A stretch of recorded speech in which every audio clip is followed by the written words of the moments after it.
اللهم صل على محمد وآل محمد وعجل فرجهم. أعوذ بالله من الشيطان الرجيم.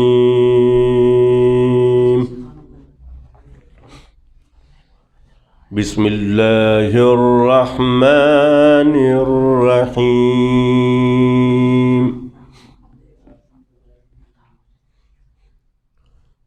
إن الله وملائكته يصلون على النبي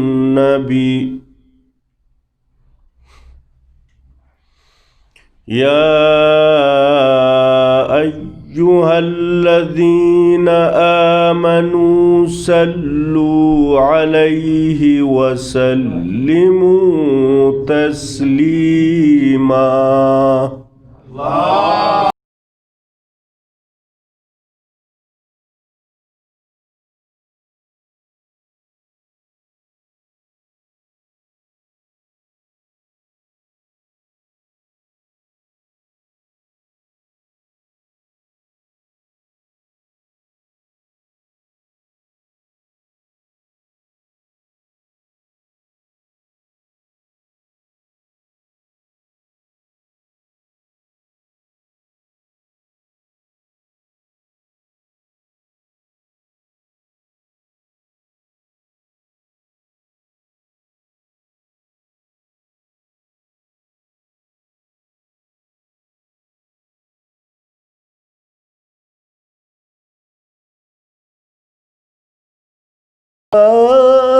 جاء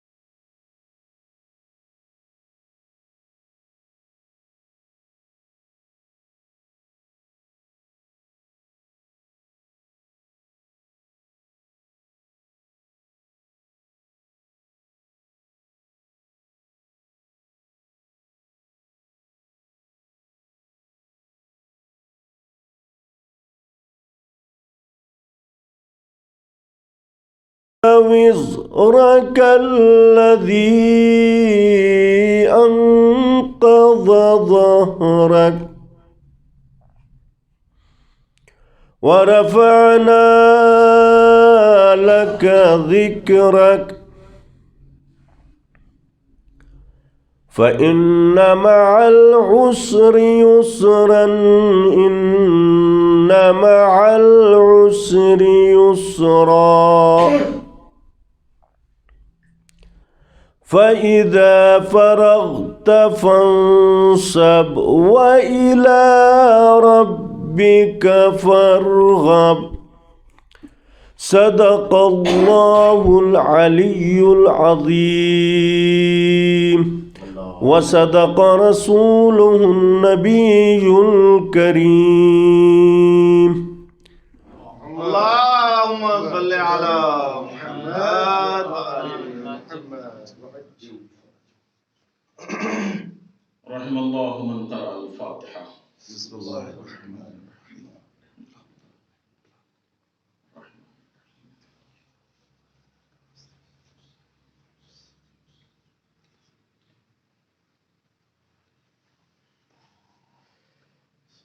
اللهم صل على محمد.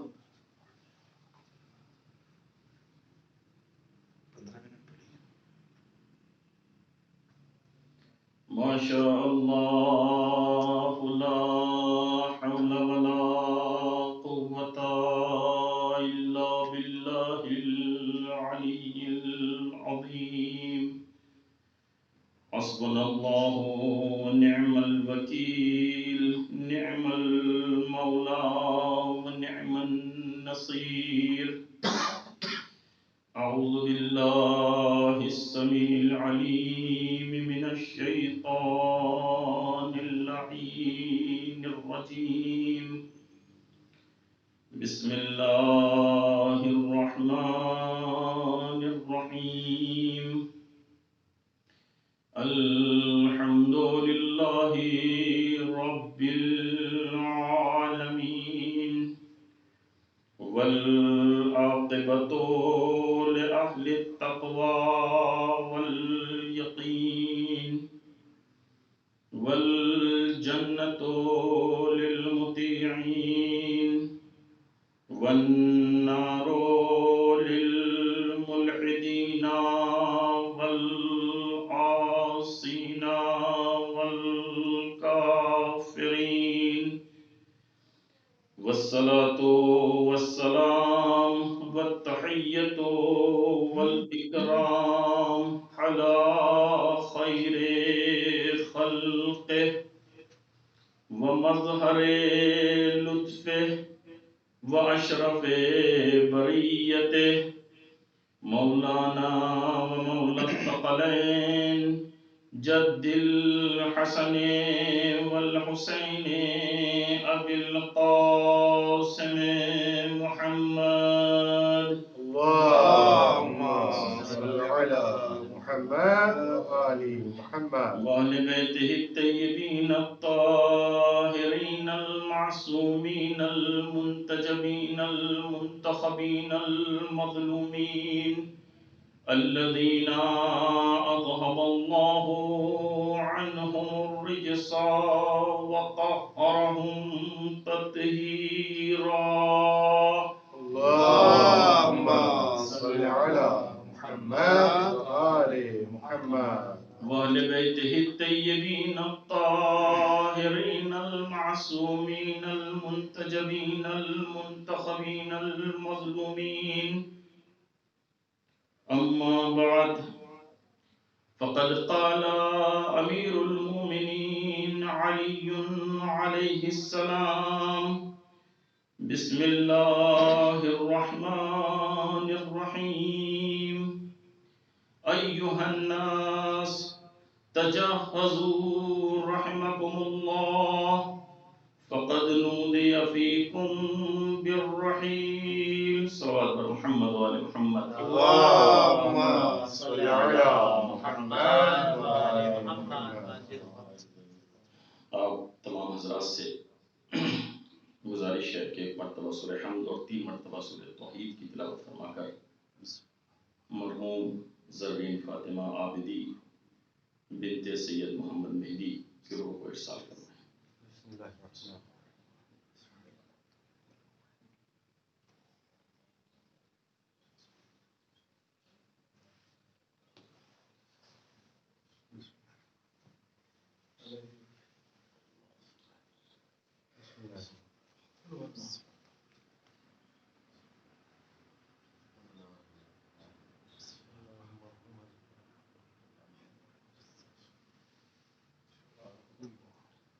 محمد اللهم صل على محمد وآل محمد وعجل الفرج.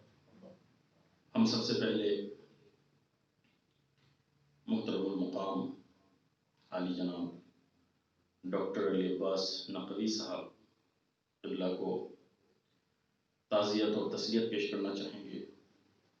اپنی جانب سے اور اسی طریقے سے ادارے نور الثقلین کے تمام اعضاء کی طرف سے اس موقع پر چونکہ یہ ان کی اہلیہ مرحومہ کی ششماہی کی مجلس ہے اور ہم شکریہ ادا کرنا چاہیں گے ڈاکٹر صاحب کا کہ انہوں نے ہمیں اس لائق سمجھا کہ اس مخصوص مجلس کے لیے اور اس خاص موقع پر ادارہ نور الثقلین کو یہ ذمہ داری سپرد کی کہ یہ مجلس ایران کے مقدس شہر قم حضرت فاطمہ معصومہ سلام اللہ علیہ کے جوار میں منعقد کی جائے. ایک مرتبہ گزارش ہے کہ صلوات پڑھیں محمد وآل محمد. اللهم صل على محمد وآل محمد. حضرت امیر المومنین علی ابن ابی طالب علیہ السلام کا بڑا مشہور جملہ ہے جس کی آپ کے سامنے قرأت کی اور مختصر سے وقت میں کچھ عرائض آپ کی خدمت میں پیش کرنے ہیں۔ علامہ مجلسی بہار الانوار میں اس طریقے سے رقم دراز ہیں۔ وہ کہتے ہیں کہ راوی کہتا ہے حضرت امیر المومنین علی ابن ابی طالب علیہ السلام، ایک مرتبہ صلوات پڑھے محمد و آل محمد پر۔ اللهم صل على محمد وآل محمد وعجل ینادی فی کل لیلۃ حین یاخذ الناس مضاجعهم بصوت یسمعه کافۃ من فی المسجد ومن جاورہ من الناس۔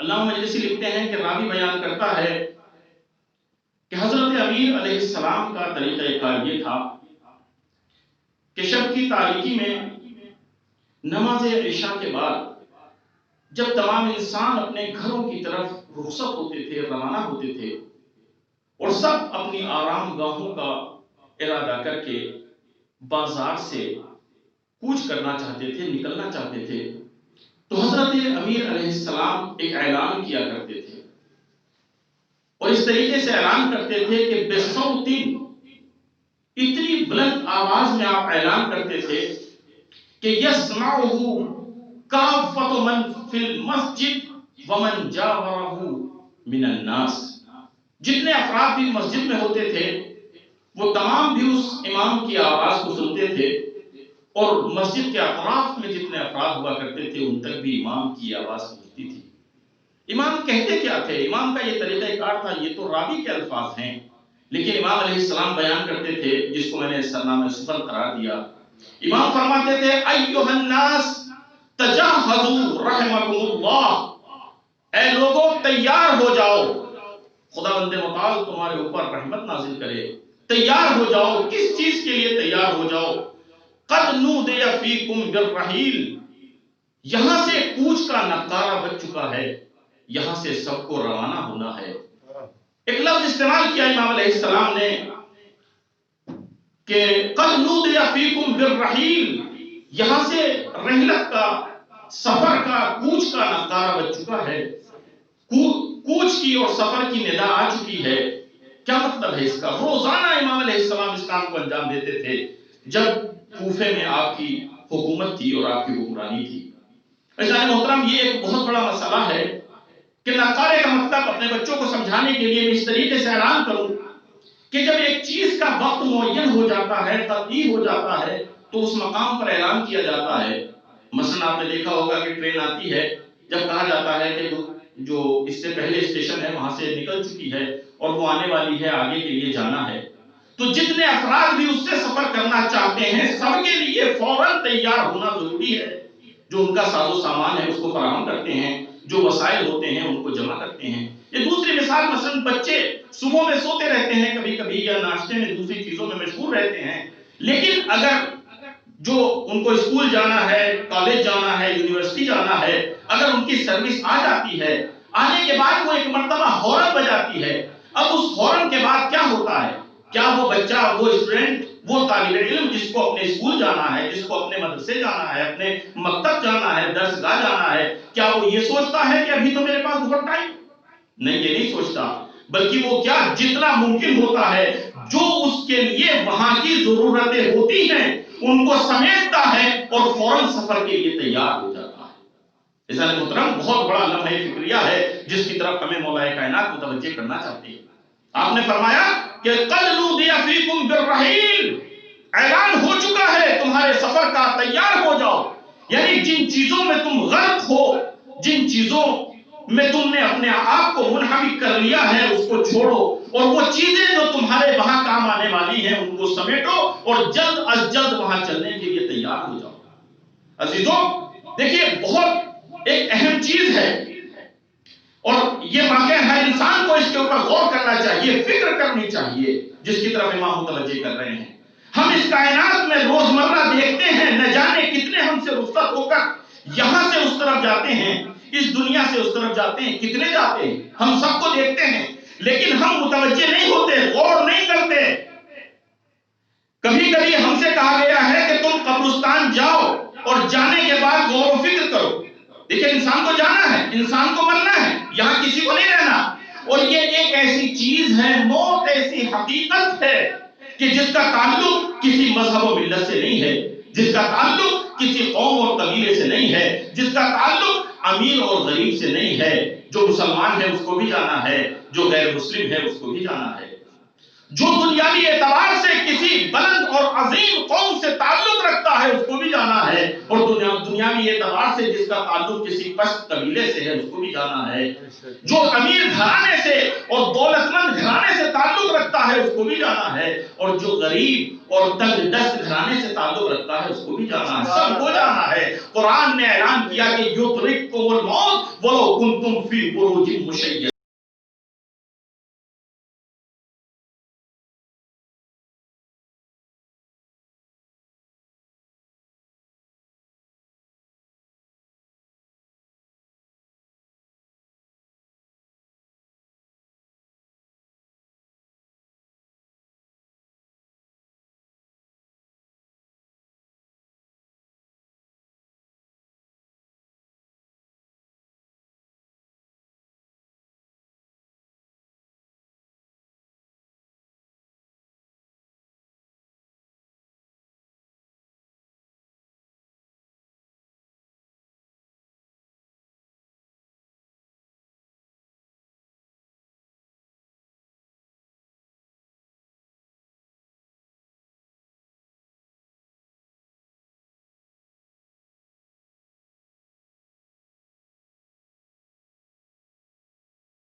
کبھی ایسا دیکھنے میں آتا ہے کہ لہو و لعب میں مشغول ہو جاتے ہیں. عجیب مقام ہے یہ. آپ نے دیکھا ہوگا کہ قبرستانوں کو بھی انسان بجائے اس کے کہ جو ہمارے لیے عبرت گاہ تھی اس کو ہم بازیچہ بنا دیتے ہیں. عزیزو آپ نے دیکھا ہوگا کہ انسان وہاں جانے کے بعد بھی کبھی کھیل میں مصروف ہو جاتا ہے، کبھی دوسرے لہو و لعب میں مشغول ہو جاتا ہے. ہم دیکھتے ہیں اپنے جوانوں کو لیکن کوئی غور و فکر میں مشغول نہیں آتا بلکہ کھیل میں مشغول نظر آتا ہے. کتنے افسوس کی بات ہے. اگر ہم اس مقام پر بھی غور و فکر نہیں کریں گے تو کس مقام پر غور و فکر کریں گے؟ عزیزو یہ اسی وقت ہوتا ہے کہ جب ضمیر مردہ ہو جاتا ہے. اگر شخص کا ضمیر مردہ ہو جائے تو وہ ایسی حرکتیں کرتا ہوا نظر آتا ہے، اور اگر پوری قوم کا ضمیر مردہ ہو جاتا ہے تو قوم ایسی حرکتیں ہوتے ہوئے دیکھتی ہے لیکن خاموشی اختیار کر لیتی ہے. صلی محمد و آل محمد. اللهم صل على محمد.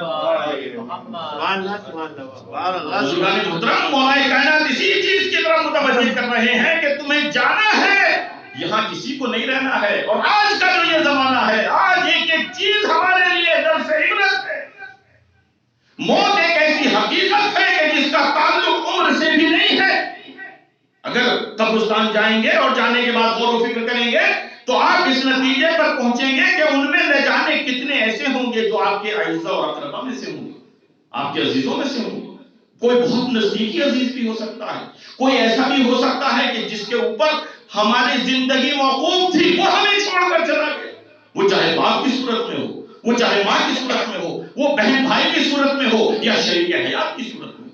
اور عزیزوں دیکھیں ایک اور چیز ہے کہ وہاں عمر سے اس کا تعلق نہیں ہے. موت کی کوئی ایک عمر معین نہیں ہے کہ صاحب 100 سال جب زندگی کر لیں گے تو اس کے بعد ہمیں جانا ہے, 100 سال کے بعد موت آنی نہیں, بلکہ چھوٹے چھوٹے بچے بھی ہمیں قبرستان میں نظر آتے ہیں, ہمیں نوجوان, جوان, بزرگ, ہر عمر کے افراد وہاں نظر آتے ہیں.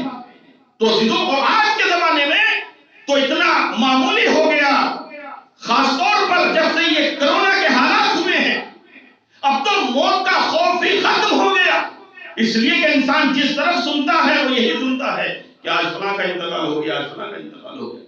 چھوٹی چھوٹی مثالیں ایسے حادثات ہوتے ہیں کہ وہ چیز جو ہمارے لیے سرمایہ حیات تھی وہ کبھی کبھی سبب موت بن جاتی ہے. انسان پانی پی رہا ہے, پانی پیتے پیتے حلق میں پھندا لگتا ہے اور اس پھندے کے نتیجے میں وہ اس دنیا سے چلا جاتا ہے.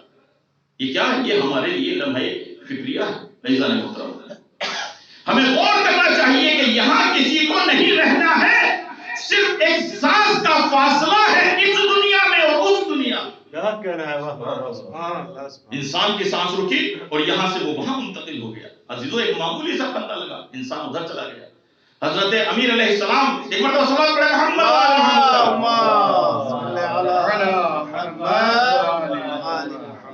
ایک حدیث ہے آپ کی, آپ فرماتے ہیں بہت اہم حدیث ہے اور واقعا یہ ہمیں متوجہ کرنے کے لیے ہے کہ فلو ان احدا یجد الی البقاء سلما او لدفع الموت سبیلا کان ذلک سلیمان ابن داؤد علیہ السلام. امام نے کہا کہ اگر یہاں کسی کو ہمیشہ رہنا ہوتا یا اگر موت سے فرار کسی کے لیے ممکن ہوتا تو وہ حضرت سلیمان ابن داؤد کی ذات تھی. خداوند متعال نے ان کو کیسی حکومت عطا کی تھی, خداوند متعال نے ان کو کون سی سلطنت عطا کی تھی, کیا دنیا اس کی مثال پیش کر سکتی ہے؟ نہیں کر سکتی. اس لیے کہ آج اگر کوئی حکومت حاصل کرے, اتنی حکومتیں ہیں چاہے جتنی بڑی ہو جائے, ہم یہ کہیں کہ پوری دنیا پر بھی اگر کسی کی حکومت ہو جائے تو پھر بھی اس کی حکومت انسانوں تک محدود رہے گی. لیکن حضرت سلیمان کی وہ حکومت ہے کہ جو انسانوں پر بھی ہے, جو جنات پر بھی ہے, جو ملائکہ پر بھی ہے, جو شیاطین پر بھی ہے, جو چرند پرند نباتات اور حیوانات, جنگلوں پر, بارشوں پر, ہر چیز پر حکومت ہے. خداوند متعال نے ہر چیز پر اختیار دیا ہے حضرت سلیمان کو. لیکن امام فرماتے ہیں کہ اگر کسی کو رہنا ہوتا تو وہ حضرت سلیمان ہوتے جو اس کائنات میں رہے. لیکن کیا وہ رہے؟ نہیں عزیزو, نہیں رہے. امام یہ کہنا چاہتے ہیں کہ دیکھو نہ تو تم اپنے ذات و صفات میں حضرت سلیمان کی برابری کر سکتے ہو اور نہ تمہاری مال و دولت حضرت سلیمان کی حکومت کی برابری کر سکتی ہے. تو جب سلیمان جیسا نبی اس کائنات میں نہیں رہا تو تمہاری اور ہماری کیا حیثیت؟ پھر رہنا کس کو ہے؟ عزیزان محترم, کسی کو نہیں رہنا ہے, اس کائنات سے سب کو جانا ہے. اور ہر چیز, میں نے جیسا کہ عرض کیا کہ ہر چیز ہمارے لیے درس عبرت ہے. جو حضرت سلیمان کی یہ حکومت ہے کہ جو ایک بے مثال حکومت ہے, جب وہ نہیں رہے تو ہم کیا رہیں گے؟ ایک مثال اور آپ کے سامنے پیش کروں. جیسے میں نے کہا کہ ہمارے یہاں الحمدللہ ہمارا مکتب اتنا غنی ہے, اہل بیت اطہار نے ہمیں اتنی چیزیں دی ہیں کہ اگر ہم ان کے اوپر غور کریں تو ہمیں زندگی کا طریقہ بھی ملتا ہے اور موت کا سلیقہ بھی ملتا ہے. لیکن ہم غور نہیں کرتے. ہمارے یہاں جو اشارے ثواب کی مجلسیں ہوتی ہیں, ایک مرثیہ پڑھا جاتا ہے. وہ مرثیہ اتنا عظیم ہے اور اتنا اہم ہے کہ اس کا ایک ایک مصرع ہمارے لیے پیغام عبرت رکھتا ہے. لیکن غور کرنے والوں کی کمی ہے, ہم غور نہیں کرتے. ہم صرف مرثیے کے طور پر اس کو سنتے ہیں کہ ایک مقدمہ ہے مجلس کا, اس کے بعد آئیں گے مولانا خطاب فرمائیں گے, یا زیادہ سے زیادہ ثواب کے طور پر ہم سنتے ہیں. یہ بہت بڑی مشکل ہے کہ ہم غور نہیں کرتے. اگر غور کرتے ہوتے تو آج آپ دیکھ لیجئے سوشل میڈیا پر بھی کم سے کم اس کورونا کی وجہ سے اور اس سے پہلے بھی اتنی مجالسیں موجود ہیں, اتنی تقاریر موجود ہیں. اگر ہم غور کرنے والے ہوتے, اگر ہم عبرت حاصل کرنے والے ہوتے تو شاید ہمیں دوسری مجالس کی ضرورت بھی نہیں پڑتی. لیکن جب تک مجلس ہوتی ہے, انسان فرش اعضاء پر رہتا ہے, تب تک وہ متوجہ ہوتا ہے اور یہاں فرش اعضاء سے اٹھتا ہے, اس کے بعد اس کو پتہ ہی نہیں کہ کیا بیان ہوا اور آگے مجھے کیا کرنا ہے. عزیزو یہ ساری چیزیں اس لیے ہیں تاکہ ہم غور و فکر کریں. تو مرثیہ ہے, اس مرثیے کے تمام اشعار نہیں, لیکن ایک شعر اس کا بڑا اہم ہے کہ زندہ ہے جو وہ موت کی تکلیف سہے گا, زندہ ہے جو وہ موت کی تکلیف سہے گا, جب احمد مرسل نہ رہے کون رہے گا. یعنی جن کے صدقے میں اس کائنات کو خلق کیا گیا تھا، جن کے وجود کی وجہ سے یہ کائنات وجود میں آئی اور باقی رہی. اگر دنیا میں باقی رہنا ہوتا تو ان کو باقی رہنا تھا، لیکن جب وہ اس دنیا سے چلے گئے تو اس سے پتہ چلتا ہے کہ اس دنیا میں کسی کو باقی نہیں رہنا ہے. اب انسان کیوں ان چیزوں کی طرف متوجہ ہے، کیوں ان چیزوں کو دیکھتا ہے، کیوں ان چیزوں میں غرق ہے؟ ہم مادیات میں غرق ہے. ہر چیز کا موازنہ اور مقایسہ جو کرتا ہے تو مادے سے کرتا ہے کہ آخر اس سے مجھے کتنا فائدہ ہے. یہ فائدہ کتنے دن کا ہے؟ جب تک آپ رہیں گے تب تک کا یہ فائدہ ہے، وہاں کے لیے کوئی نہیں سوچتا. عزیزو، یہ بہت اہم چیز ہے. وہاں جو چیز کام آنے والی ہے، جو آپ کو انسان بھی جس سے یاد رکھیں گے وہ آپ کے کار خیر ہے. آپ نے دوسروں کو کتنا فائدہ پہنچایا. خیر الناس من انتفع به الناس. بہترین انسان وہ ہے جس سے دوسروں کو فائدہ پہنچے. آپ کتنا دوسروں کو فائدہ پہنچاتے ہیں؟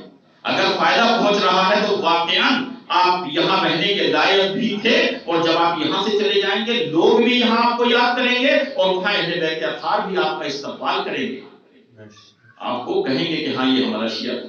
ایک مثال میں آپ کے سامنے پیش کروں. دیکھیں، مرتے وقت کوئی یہ نہیں کہتا ارے اس نے بہت بڑی جائیداد چھوڑی، اس لیے کہ چھوڑی اس کے کتنا کام آئے گی، اس کے بچوں کے کام آئے گی، بلکہ یہ فساد کا سبب بنے گی، بچوں میں جھگڑا ہوگا. کوئی یہ نہیں کہتا اس کا اتنا بڑا بینک بیلنس تھا، کوئی یہ نہیں کہتا اس کی اتنی گاڑیاں تھی. لیکن اگر اس کے اندر کوئی اچھی صفت پائی جاتی تھی، اگر اس سے کوئی انسانوں کو فائدہ پہنچتا تھا، لوگ اس کے ذریعے اس کو یاد کرتے. ایک مثال مجھے یاد آئی. ایک صاحب بیان کر رہے تھے کہ ہمارے ایک پروفیسر تھے کیمسٹری کے، اور میں جب کیمسٹری پڑھنا چاہتا تھا میرے پاس اتنے پیسے نہیں تھے کہ میں ان کی فیس دے سکوں. میں چاہتا تھا پڑھنا، علم حاصل کرنا، لیکن پیسے نہیں تھے. بہت بڑا مسئلہ ہوتا ہے. بہت سے افراد ہیں خداوند متعال نے جن کو یہ صلاحیتیں عطا کی ہیں، لیکن پیسوں کے ذریعے وہ جو ہے اس منزل تک نہیں پہنچ پاتے، کیونکہ بہت بڑی مشکل ہوتی ہے. خداوند متعال تمام مسلمانوں کی، خصوصاً محبان اہل بیت کی مادی مشکلات جو ہے ان کو حل فرمائے. آمین. عزیزو، تو وہ کہتے ہیں کہ میں نے ان استاد سے بات کی، فیس ان کی بہت زیادہ تھی. میں نے کہا استاد اگر آپ مختصر کچھ کم کر دیں تو شاید میں بھی آپ سے قصب فیض کر سکوں، آپ کے درس میں آ سکوں. استاد نے کہا ٹھیک ہے کوئی بات نہیں، آپ تشریف لائیے. انہوں نے کہا کلاس کے بعد مجھ سے ملنا. کلاس کے بعد استاد نے بلایا، سامنے شاگرد بیٹھا ہوا ہے، استاد بیٹھے ہوئے گفتگو ہو رہی ہے. کہا کیا چاہتے ہو، آپ نے کہاں تک پڑھا ہے، کیا پڑھا ہے، کیا کیا، پوچھا ان کے بارے میں تاکہ پہچانے کہ بچہ کیسا ہے. انہوں نے بتایا میں نے یہ کیا، یہ میرے ڈاکومنٹس ہیں، یہ ساری چیزیں. انہوں نے کہا اچھا پڑھنا چاہتے ہو، پیسے کی مشکل ہے. کہا کہ ہاں. کہا تم مجھ سے ایک وعدہ کرو. کہا فرمائیے کیا وعدہ؟ کہا دیکھو میں تم سے یہ وعدہ لینا چاہتا ہوں کہ میں تمہیں، دیکھو تم فیس کی بات کرتے ہو کہ میں کم کر دوں، کیونکہ وہ بڑی فیس ہوتی ہے، تو آج کل کے لیکچررز ہیں، پروفیسرز ہیں، ظاہر ہے بڑی فیس ہوتی ہے. تو انہوں نے کہا یہ چاہتے ہو کم کر دوں؟ کہا ہاں. کہا کم نہیں، میں بالکل معاف کر دیتا ہوں، تم سے ایک پیسہ نہیں لوں گا اور دل و جان سے تمہیں پڑھاؤں گا، لیکن ایک وعدہ کرنا ہوگا. کہا کیا؟ کہا کہ جس طریقے سے میں تمہیں پڑھا رہا ہوں، اگر تمہیں کبھی موقع ملے تو کسی غریب اور محنتی طالب علم کو تم اسی طریقے سے پڑھا دے. کتنی اہم بات ہے. انہوں نے کہا ٹھیک ہے. اب انہوں نے آنا شروع کیا. یہ سوچ رہے ہیں کہ یہ سب فیس لے کے آ رہے ہیں اور میں فری پڑھ رہا ہوں، لیکن محنت کر رہے تھے، استاد سے وعدہ ہوا ہے. جب استاد کا انتقال ہو جاتا ہے تو یہ جاتے ہیں، جانے کے بعد استاد کے اوپر گریا کرتے ہیں اور واقعی استاد کی شفقتوں کو، محبتوں کو یاد کرتے ہیں، اور ایک خاص انداز ہے ان کے گریے میں. لیکن ان کے ساتھ ساتھ دیکھا کہ دوسرے جو شاگرد ہیں وہ بھی اسی طریقے سے گریا کر رہے ہیں. اب ایک صاحب آئے، آنے کے بعد ان سے پوچھا کہ بھائی آپ اس طریقے سے کیوں گریا کر رہے ہو؟ وہ کہتے ہیں یہ میرے لیے میرے باپ سے بڑھ کر تھے، اس لیے کہ میرا باپ سبب بنا کہ میں اس دنیا میں آؤں. میرے اس وجود کے اوپر میرے باپ کا احسان تھا، لیکن اس انسان کا احسان میری روح پر تھا. اس نے میری دنیا بھی بنائی ہے، اس نے میری آخرت بھی بنائی ہے. اگر میں ان کے اوپر گریا نہ کروں تو کس کے اوپر گریا کروں گا؟ عزیزان محترم، انہوں نے کہا اچھا دوسرے سے پوچھا، انہوں نے بھی یہی جواب دیا. تیسرے سے پوچھا، انہوں نے بھی اسی طرح کا جواب دیا. پتہ یہ چلا کہ استاد جتنے طالب علموں کو پڑھاتا تھا سب سے یہی وعدہ لیا گیا تھا کہ تم جب تمہیں موقع ملے تو کسی کو اسی طریقے سے پڑھا دینا. اللہ اکبر. عزیزو، یہ اس نے انسانوں کو فائدہ پہنچایا، اس لیے اس کے مرنے کے بعد لوگ اس کو یاد بھی کر رہے ہیں اور آخرت کے لیے بھی اس کی دعا کرتے ہیں. عزیزو، ہمیں اہل بیت اطہار نے یہی درس دیا. اور میں نے حضرت سلیمان کے حوالے سے آپ کی خدمت میں عرض کیا تھا کہ حضرت سلیمان کی اتنی بڑی حکومت تھی، وہ بھی ہمارے لیے درس عبرت ہے. خداوند متعال نے عطا کی تھی حضرت سلیمان کو. حضرت امام جعفر صادق علیہ السلام فرماتے سلام علی محمد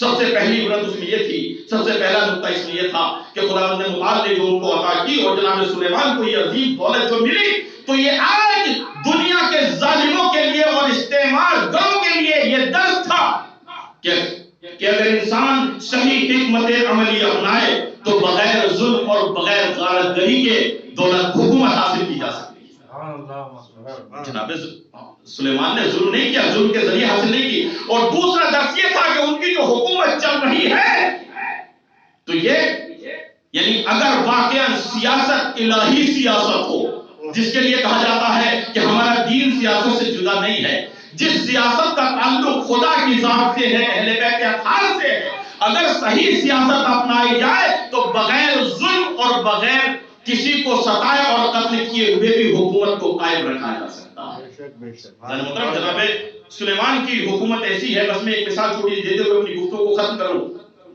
کہ ان کی حکومت تمام چیزوں پر ہے، پوری کائنات ہے پر ہے، ذرے ذرے پر ہے، لیکن کسی کے اوپر ظلم نہیں۔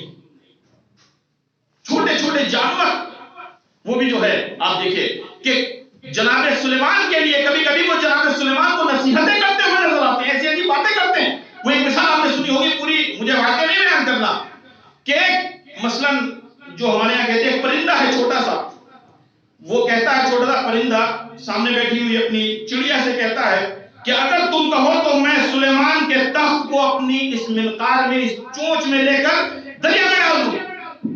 جناب سلیمان کی جو فوج تھی، ظاہر ہے ہوا اور تمام چیزیں ان کی معمول تھی، انہوں نے فوراً یہ پیغام جناب سلیمان تک پہنچایا۔ تو جناب سلیمان نے جب اس کو بلایا، تمہارے اندر اتنی جرأت ہے، کیسی باتیں کر رہے تھے، دیکھیے حاکم کیسا ہوتا، کس طریقے سے حکومت ہوتی ہے، مجھے واقعی میں نصیب یہ نتیجہ۔ وہ ایک مرتبہ کہتا ہے کہ اللہ مجھے کیا کہتے ہیں، میں تو عاشق ہوں، والعاشق لا یلام، اور عاشق جو ہوتا ہے اس کو ملامت نہیں کی جاتی، عاشق کو خود نہیں پتا وہ کیا کہہ رہا ہوتا ہے۔ تو جناب سلیمان نے کہا کیوں؟ اس نے کہا اس لیے، کہا یہ کہنے کی ضرورت کیوں پڑی؟ کہا اس لیے کہ مثلا جو جس سے میں محبت کرتا ہوں وہ میری محبت کو اہمیت نہیں دیتی، اہمیت نہیں دیتا۔ ایک مرتبہ جناب سلیمان نے اس سے پوچھا کہ تم اہمیت کیوں نہیں دیتے؟ تو اس نے کہا اس لیے کہ اس کے دل میں میرے علاوہ بھی کوئی اور ہے۔ بس جیسے ہی جملہ کہا جناب سلیمان وقت کا نبی اور اس کے ساتھ ساتھ حاکم وقت، ایک مرتبہ وہ متوجہ ہوتے ہیں، کہتے ہیں ٹھیک ہے، ان کا فیصلہ کیا۔ اس کے بعد خداوند متعال کی بارگاہ میں استغفار کرتے ہیں، 40 دن عبادت کرتے ہیں، تنہائی میں، خدایا میں کیسا محب ہوں کہ میرے دل میں نہ جانے کتنی چیزیں ہیں، میری محبت کہاں سے سچی ہو سکتی ہے۔ یہ دوسرے آپ نے چیٹی کا سنا ہوگا، قرآن کا واقعہ ہے کہ وہ جو کہا یا ایھا النمل ادخلوا مساکنکم، کہ تم اپنے جو ہے وادی النمل میں جس وقت پہنچے تو جانے کے بعد ایک چیٹی نے کہا کہ تم اپنے بلوں میں داخل ہو جاؤ، سوراخوں میں داخل ہو جاؤ، کہیں ایسا نہ ہو کہ سلیمان اور اس کا لشکر تمہیں رون دے۔ بس وہی جو خبر تھی اس نے فوراً اس پیغام کو، اس تقریر کو پہنچایا جناب سلیمان تک۔ اب جناب سلیمان ایک مرتبہ آتے ہیں اور آنے کے بعد 3 میل کے فاصلے تک یہ جب آواز پہنچی، جناب سلیمان اس کے پاس آئے اور آنے کے بعد ایک مرتبہ اس سے گفتگو کرتے ہیں۔ یہاں پر ہمارے لیے لمحہ فکریہ یہ ہے کہ ہمارے یہاں کیا ہوتا ہے، ہمارے یہاں جب اختیار ہمارے ہاتھ میں ہوتا ہے، طاقت ہمارے ہاتھ میں ہوتی ہے، اختیار ہمارے ہاتھ میں ہوتا ہے، تو کبھی کبھی ہم یہ سوچے سمجھے بغیر، سامنے والے کی بات سنے بغیر، یہ جانے بغیر کہ سامنے والا کون ہے، ہم اس کے عمل کی سزا اس کو دے دیتے ہیں۔ اس کے نتیجے میں چاہے ہمیں اپنے عہدے سے دستبردار ہونا پڑے یا پوری عمر ذلت کی زندگی گزارنی پڑے، کچھ بھی ہو لیکن ہم سزا دے دیتے۔ لیکن سلیمان جیسا نبی اور حاکم وقت، اور اس سے پوچھتے ہیں کہ آخر کیا بات ہے، اس کو اپنے ہاتھوں پر اٹھایا اور اٹھانے کے بعد ایک مرتبہ بڑا اس کا انداز جو تھا جناب سلیمان کو بڑا بھایا، اور ایک مرتبہ اس سے کہتے ہیں کہ دیکھ میں چاہتا ہوں تجھ سے کچھ گفتگو کروں۔ کہا نبی خدا آپ کو پورا اختیار ہے۔ کہا دیکھ تو بھی سردار ہے، ایک قوم تھی اور میں بھی سردار ہوں، یہ بتا تیرا مقام افضل ہے یا میرا مقام افضل ہے؟ یہ سوال کرنے کی ضرورت نہیں تھی چونکہ پتہ ہے کس کا مقام افضل ہے۔ لیکن ایک مرتبہ وہ چیٹی مسکرائی اور مسکرانے کے بعد کہتی ہے یا نبی خدا اگر میں یہ کہہ دوں کہ آپ کا مقام افضل ہے تو اس میں کوئی آپ کی فضیلت نہیں ہے۔ دنیا کہے گی سلیمان وہ کہ جو چیٹی سے افضل ہے، نہیں، آج تو میں کچھ اور کہنا چاہتی ہوں۔ جناب سلیمان نے کہا بتا کیا کہنا چاہتی ہے، کیا ارادہ ہے تیرا؟ کہا آج تو مجھے میرا مقام افضل نظر آ رہا۔ کہا کس طریقے سے میرا مقام افضل ہے؟ وہ چیٹی کہتی ہے کہ آپ بتائیے کہ آپ کے پائے مبارک، آپ کے قدم کس چیز پر ہیں؟ کہا میرے قدم تخت پر ہیں۔ کہا تخت کس چیز پر ہے؟ کہا تخت ہوا کے دوش پر ہے۔ کہا ٹھیک ہے یہ تو آپ کا مقام ہوا، میرا مقام سنیے، میرے جو قدم ہیں وہ نہ ہوا پر ہیں نہ تخت پر ہیں بلکہ میرے قدم نبی خدا کے دست مبارک پر ہیں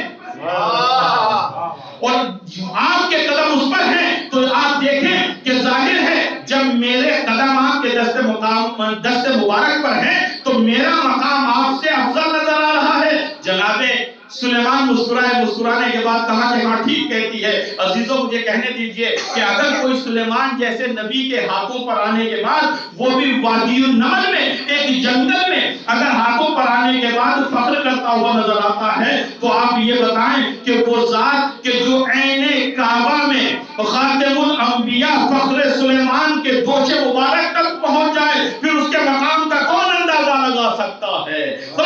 محمد وآل محمد۔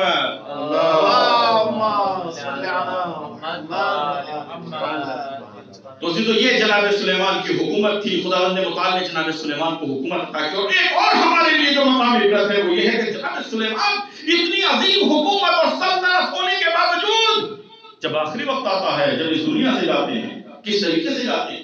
تمام جو خادم تھے، مشیر تھے، وزراء تھے، سب سے کہا کہ آج کوئی میرے ساتھ نہیں آئے گا۔ جناب سلیمان اپنے محل کی چھت پر پہنچتے ہیں اور سب کو منع کر دیا، کسی کو آنے کی اجازت نہیں ہے۔ آج میں دیکھنا چاہتا ہوں کہ کتنی بڑی خداوند متعال نے مجھے حکومت دی۔ عزیزو اوپر جانے کے بعد معائنہ ہو رہا ہے۔ معائنہ ہوتے ہوتے ایک مرتبہ کیا دیکھتے ہیں کہ ایک جوان جو ہے وہ سامنے سے نظر آیا۔ جناب سلیمان نے پوچھا کہ میں نے منع کیا تھا، ممنوع تھا کسی کا داخل ہونا، تم کس طریقے سے آ گئے؟ وہ جوان کہتا ہے اے نبی خدا، میں وہ ہوں جس کو کہیں اجازت لینے کی ضرورت نہیں پڑتی۔ بس جیسے ہی جناب سلیمان نے سنا، ایک مرتبہ سمجھ گئے کہ یہ کون ہے۔ عزیزو یہ اسرائیل ہے، یہ ملک الموت ہے کہ جو کہیں کسی سے اجازت نہیں لیتا۔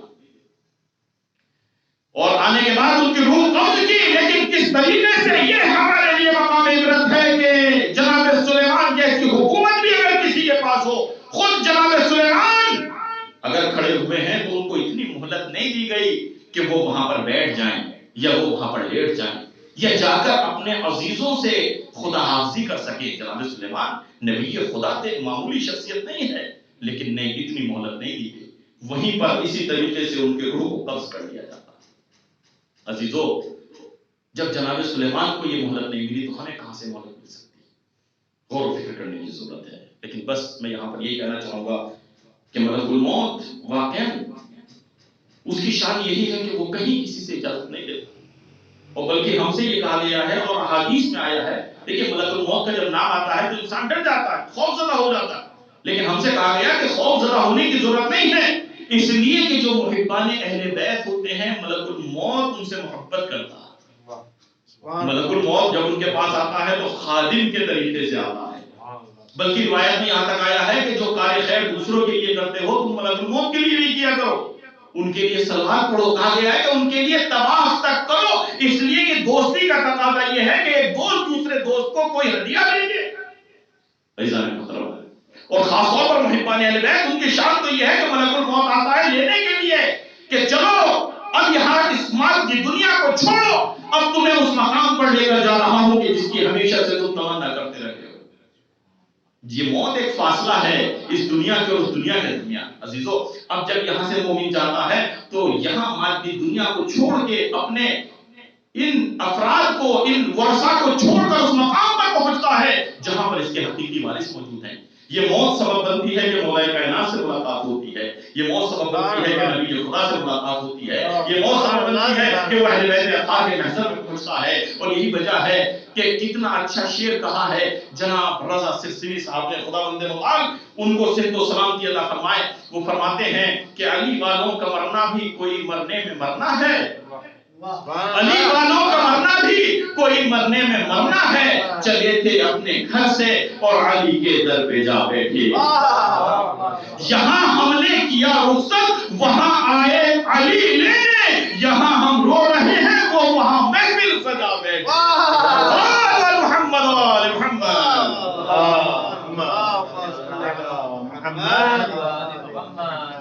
تو جانے محترم ملک الموت کہیں کسی سے اجازت نہیں لیتا، لیکن ایک در ہے جہاں ملک الموت بھی اجازت دیتا ہے، وہ در سید طاہرہ ہے۔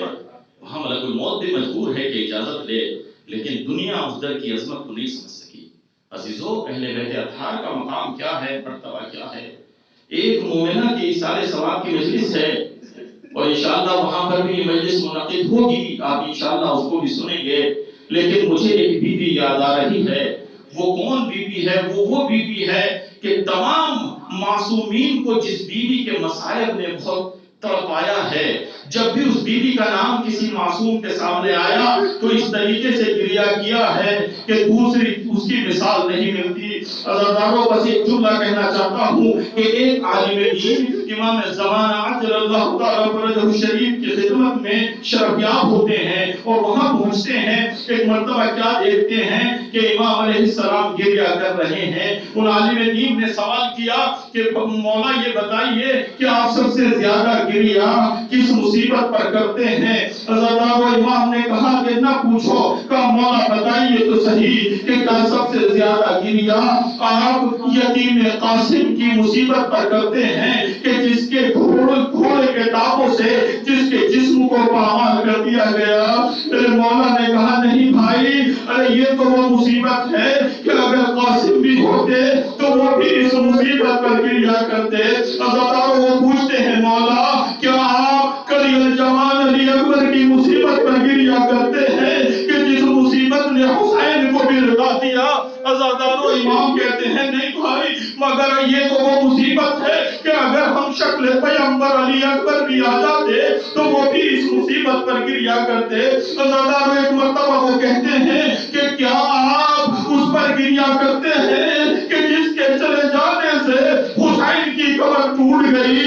حسین نے کہا آج انکسر ظہری، کیا عباس علمدار کی مصیبت پر گریہ کرتے ہیں؟ ایک مرتبہ امام نے کہا نہیں بھائی، ارے اگر عباس ہوتے تو اس مصیبت پر وہ بھی گریہ کرتے۔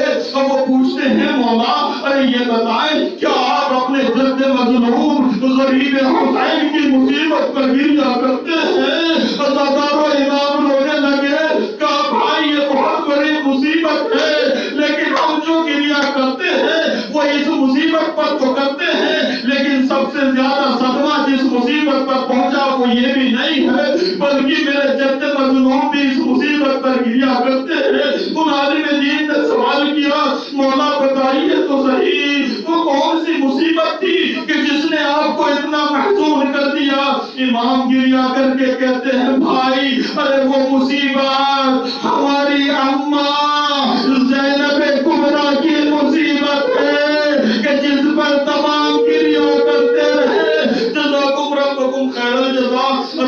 ایک مومنہ دنیا سے گئی ہے جس کے ایصال ثواب کی یہ مجلس ہے، خداوند متعال ان کو بی بی زینب کے ساتھ محشور فرمائے، بی بی فاطمہ کے ساتھ قرار دے۔ آپ سنیں گے زینب وہ ہے جو حسین سے بہت محبت کرتی تھی۔ بس مختصر طور پر عرض کروں کہ وہ بچپن ہی میں خدا نے ایسی محبت عطا کی تھی کہ اگر کسی کے پاس خاموش نہیں ہوتی تھی تو ایک مرتبہ حسین اپنی آغوش میں لیتے تھے اور بی بی خاموش ہو جاتی تھی، عزیزانو اتنا سکون ملتا تھا۔ اور اسی طریقے سے جب یہ کے بعد دیگرے اس دنیا سے پنجتن پاک جانے لگے تو زینب کو یہ سکون تھا، زینب کو یہ دلاسا ملتا تھا کہ کم سے کم میرا بھیا حسین تو ہے۔ جب بادل گرامی اس دنیا سے گئی تب بھی بیوی کو حسین نے سنبھالا، اور جب بابا اس دنیا سے گئے تب بھی امام حسین نے سنبھالا۔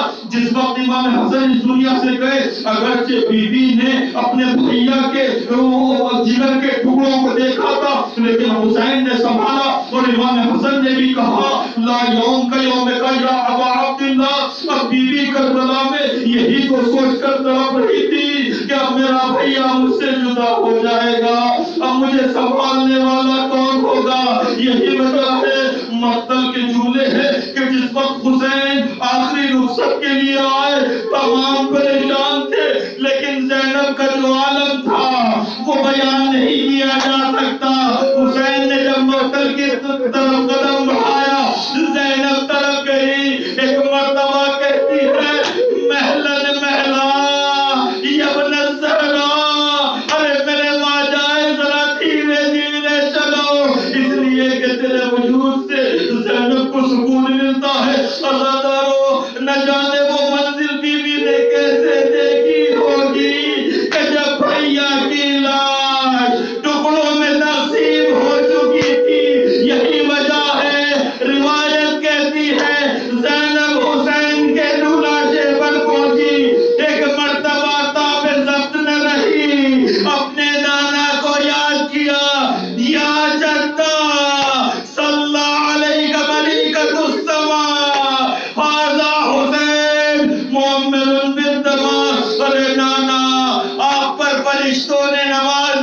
تھی، یہ میرا حسین ہے جو ٹکڑوں میں تقسیم ہو چکا سيعلم الذين ظلموا أي منقلب ينقلبون إنا لله وإنا إليه راجعون رضا بقضائه وتسليما لأمره. آپ حضرت سے گزارش ہے ایک مرتبہ سورہ حمد اور 3 مرتبہ سورہ توحید کی تلاوت فرما کر مرحومہ سرین فاطمہ عابدی بنت سید محمد مہدی کی روح کو احسان فرمائیں.